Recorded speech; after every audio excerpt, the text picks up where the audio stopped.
To export data out of a Viper monitor, we will first plug in our USB stick on the left-hand side here.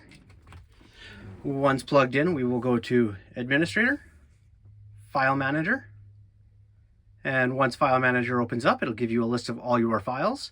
If you are wanting to narrow down what you're wanting to export, you can hit the little filter option, and you can select your file types that you are wanting to export. If you're just wanting to export jobs, you can select your jobs. For now, I will just leave it as everything. You can also individually select files that you would like to export, or if you're just wanting everything, you can just hit the double arrow button up top here and move everything to the right hand side. Once you have everything that you want selected, you hit the folder with the little arrow button, your USB stick, copy the folders, and your grower farm field structure.